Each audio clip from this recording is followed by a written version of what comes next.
Hi guys, hope you're all well.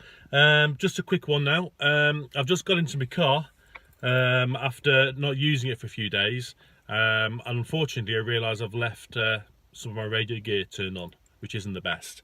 I've been off work, we've been using the main family car. This one's not been used, and unfortunately battery's a bit flat. Now, luckily, as you know, I've just put a new battery in my jump starter. This isn't staged at all, I can assure you. I know I only did that battery remod sort of a few days ago. So we're going to now try it out and see whether it works. So fingers crossed, let's go and get it. Right, I've just had to go to the shed to get my jump starter. This is a sign, isn't it? I should really keep this in the car, and I'm going to from now on.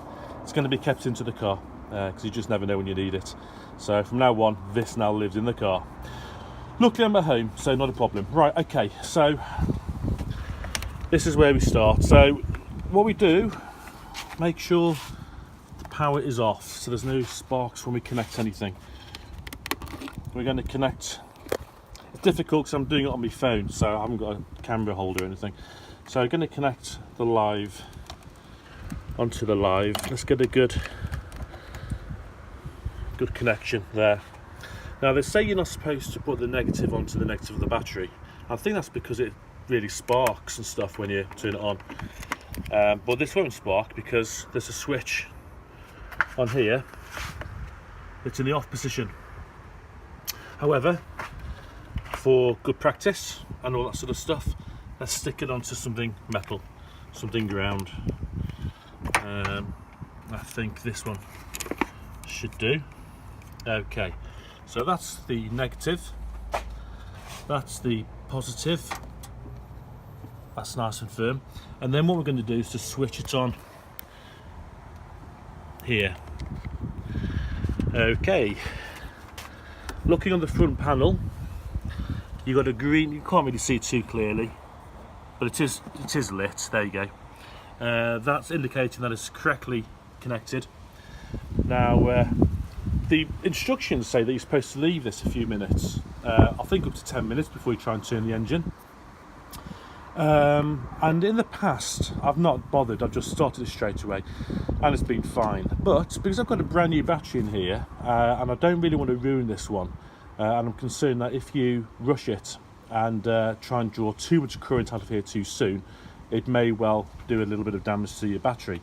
So just to be safe, and because I have got a few minutes, I'm not late just yet, I'm going to just leave it for a few minutes as it is, just to put a little bit of charge in the car battery, and then we'll try and start it. So let's just leave that for a couple of minutes. Okay, I thought I'll just get myself back into the car for those few minutes whilst I wait for it to just put a bit of charge in there. Just make sure all my radio stuff's turned off. I don't want to waste any power. All the lights are off, that's good. Yeah, so yeah, this goes to show, doesn't it? You just never know when this sort of thing's going to happen. This has happened to me before though, when I've left all my radio gear on for a few days, because I connect my radios directly to the battery. I don't like to have to rely on cigarette lighter outlets and everything else for the radios, because I like to have the stuff working with the engine turned off. So I guess this is one of the drawbacks, I suppose, to having a permanent direct feed to the battery. But there you go, one of those things. So yeah, good lesson there. Keep the battery with me at all times in the car, because you just never know, do you? I've had a few good comments on the video for the battery. It took me a couple of hours to do this conversion with this battery by putting the new battery in this battery pack and putting the new inverter in, and that would have been a really long boring video. So I did so much editing just to get rid of stuff, because I'm mindful that I don't want it to be a long boring drawn out video. So I'm aware that I did actually edit out quite a few important parts in there. All the connections I made were properly crimped when appropriate, or they were soldered where appropriate, and they were properly tidied up, and you know, the proper insulation tape or heat shrink cable was used to protect the contacts. So there's going to be no shorting out at all in there. With regard to the inverter itself, there was quite a large heatsink already attached to that inverter. I am aware that the case that I took it from acts as part of the heatsink, but it's got its own heatsink on there now, and it's literally right underneath the fan. So that fan kicks in when it gets to a certain temperature, and that really does have a fantastic airflow around it. So I'm not concerned about that at all. I will keep an eye on it, obviously, but I don't think that's going to cause any problems at all. But thanks for your comments and your videos on it. I've used this battery pack a couple of times just to power some radios. I charge it normally with solar panel, and it's been working really well. I'm really pleased with it. So there you go. Right, okay then, let me flip the camera around, and then we'll see whether we can start the car. I think it's had long enough.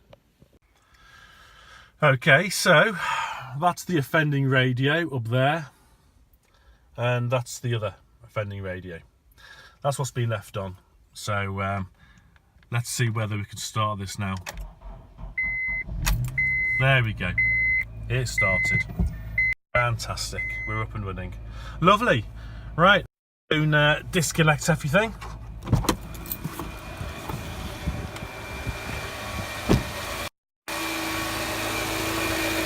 Job well done.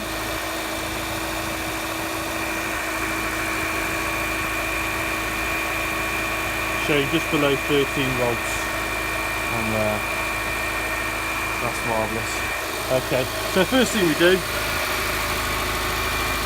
turn that off. So that's totally isolated this battery now. So these are now safe to touch.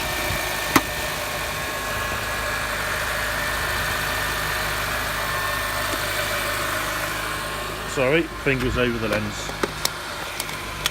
There we go.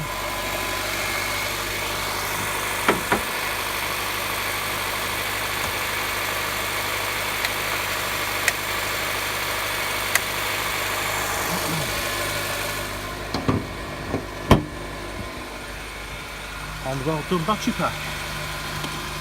Incidentally, this is the finished Anderson lead plug I was telling you about. It's just a great addition to the battery pack. Really pleased with that. Right, I'm going to get this tidied up now and get myself off. Okay, thanks for watching. I think that's worked out quite well.